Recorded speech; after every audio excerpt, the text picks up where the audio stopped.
Assalamu alaikum wa rahmatullahi wa barakatuhu. Hi guys, and welcome back to another video. So in today's video, bismillah, we're going to take a slightly different route. You know, on normal occasions you'll see videos like how to study effectively, how to study when you're not feeling like studying, you know, how to stay motivated when you're studying. But today bismillah, we're going to be talking about the reasons why you don't like studying.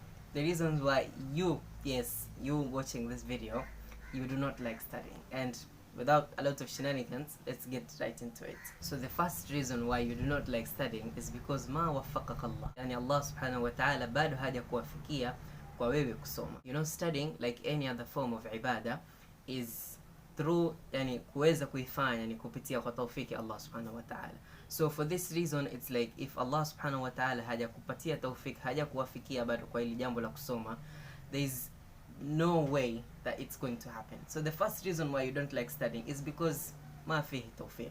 And there are a lot of things that can bring about tawfiq Allah subhanahu wa ta'ala, including, you know, like as-sadaqa, kutoa sadaqa, you know, fasting, you know, doing good deeds, being good to your parents, speaking nicely to people. A lot of things. You can leave them in the comment section down below, things that increase our tawfiq lil-a'mal as-salih, you know. So that's the first reason. The second reason is because you love procrastination. You love procrastinating. You love putting aside work up until the time where it has built up to the level of enough pressure so that you get to do it. And you know, the problem with that is that when you put aside work for a very long period of time, that work, you know, ends up piling up. It's like saving money in a bank, you know, like you're saving the money every time you're doing deposits, every time you're depositing, you're not withdrawing anything. So you do the same with schoolwork, and then it ends up piling up. So the time you sort of like sit down to actually do the work, or like the time you sit down to actually study, you end up finding yourself that, wow, subhanallah, this is a lot of work.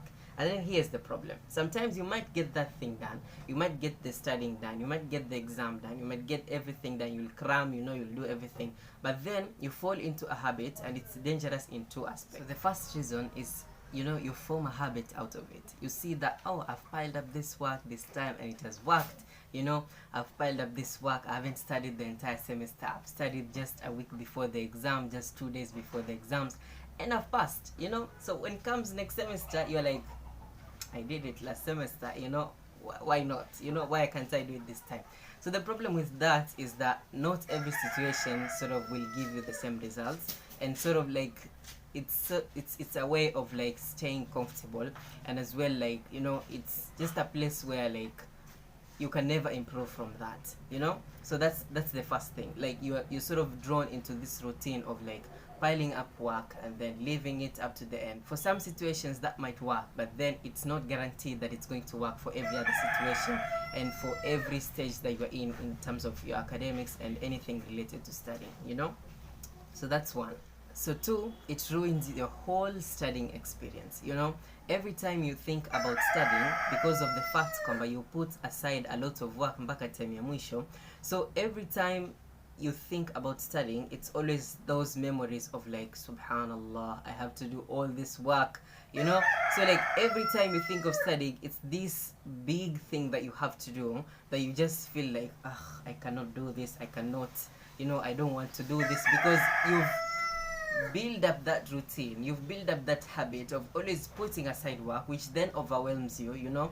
It ends up affecting your mental health, it ends up affecting, you know, how much you study, how long you study, you know, you end up developing poor habits. So every time you think about studying, it's always those memories coming back to your head, and you're like,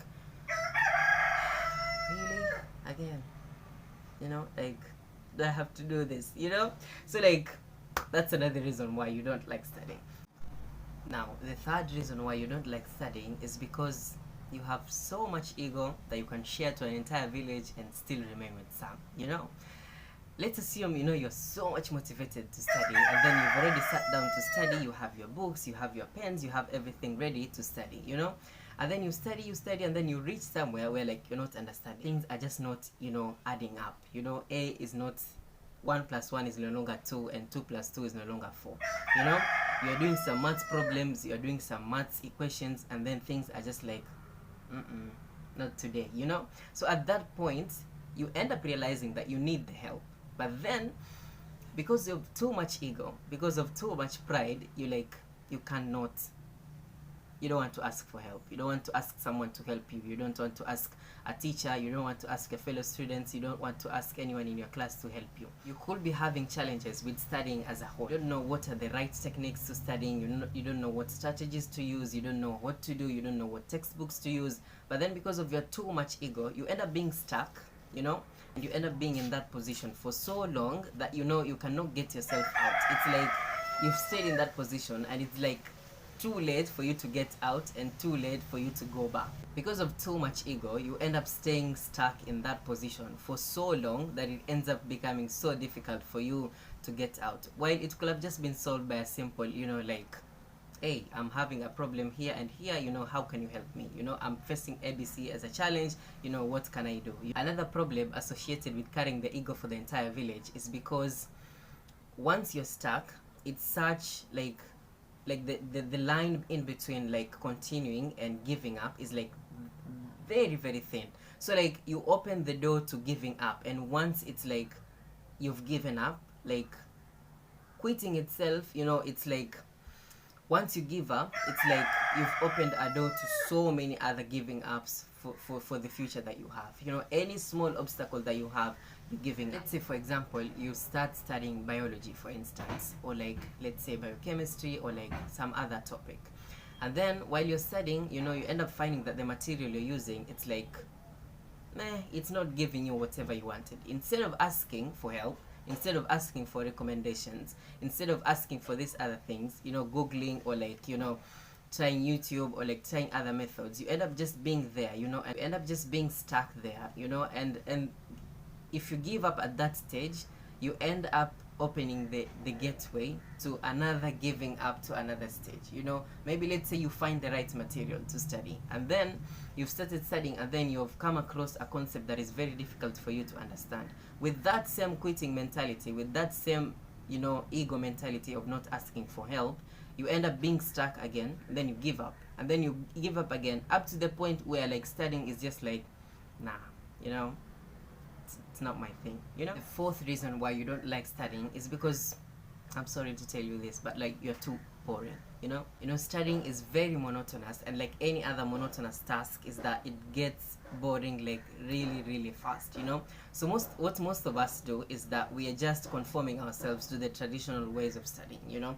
I need to have a pen, I need to have a textbook, I need to have a pen and paper and write, you know. That is the only thing you know about studying. You don't try any other method, you don't switch up places, you know. You stick to the same place every day. If it works for you, it works for you. I'm not saying you change that, but you know, if you're experiencing problem with studying because of lack of creativity and like you're just too basic, try spicing things up a little bit. Try switching up the positions you study. If you like studying in the library, try switching up positions in the library. If you like using, you know, pens, try using different pens. If you love writing, try using different books, try using different types of paper, you know. Try experimenting and try spicing things up in order to make studying as creative as possible. You know, the thing about studying, I remember when I joined uni, it's like, you know, very different from high school. And you know, in high school you're like told, you know, you have to write notes, you have to I don't know, books have to be marked, there's homework every now and then, there's this, there's that. But then with uni came with it the freedom of like,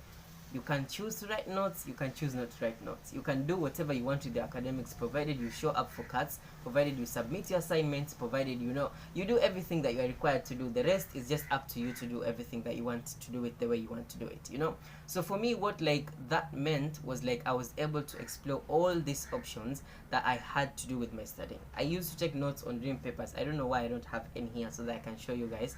But then like I used to do a lot of like drawings on papers. I used to do a lot of like, you know, writing on paper. I never used to like exercise books. So like my exercise book, I would say quote unquote exercise book, was like a very big file where I had punched some of my papers, you know, and filed them in the order that I want to file them in. Like I just experimented with a lot of things. Sometimes I didn't feel like I want to read notes, so like I just opened up a YouTube channel and like just, you know, learned from that and wrote a very few things down. You know, sometimes I didn't write notes, I wrote questions for myself. Like, you know, just spicing the process up. Be creative, baba, or be creative, mama, you know. Just do something to spice the thing up, you know.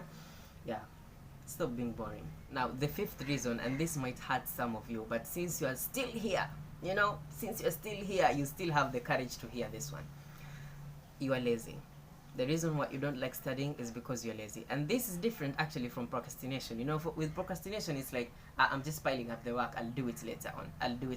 But with laziness, it's like, I'm not bothered to actually study. I'm not bothered to do the work. I'm not bothered to, sit down and put in the effort. But then, now let me tell you, if you are lazy and you keep on romanticizing about the good grades, the achievements, blah blah blah, well, I'm sorry to tell you that romanticizing isn't just enough. Visualizing that success, wanting those grades, writing down those goals, with laziness, it doesn't go hand in hand. It just remains at the level of fantasizing and visualizing and romanticizing you achieving that whatever you want to achieve out of studying. So like anything that requires effort, you're like, check me out. Anything that requires consistency, you're like, check me out. Anything that requires actual hard work, you're like, check me out. So you end up being you're naturally a lazy person, and you end up not liking studying, because every time you see, every time you hear, every time you realize that energy is needed, that effort is required, you are like, check me out of that process. And that is not different for studying. Studying is a very tedious task, and it requires you to like be fully present in the moment. So like, it's effort. Studying is effort. Studying requires energy for you to complete whatever you want to complete. But then once you feel that those two things are needed anywhere, you're like, just check me out. So guys, these are 5 common reasons why people don't like studying. And if you think that there's another reason which we haven't talked about yet, and you think that it's pretty common, kindly leave it in the comment section down below. Now here's another thing. If you happen to be one of the people who find studying challenging, and you're serious about changing your situation and taking charge of your academic life, kindly sign up for a one-on-one Tutoredke mentorship program to help you take charge of your academic life. More details will be in the description down below. Thank you guys so much for watching, and I'll see you guys in the next video. Assalamu alaikum.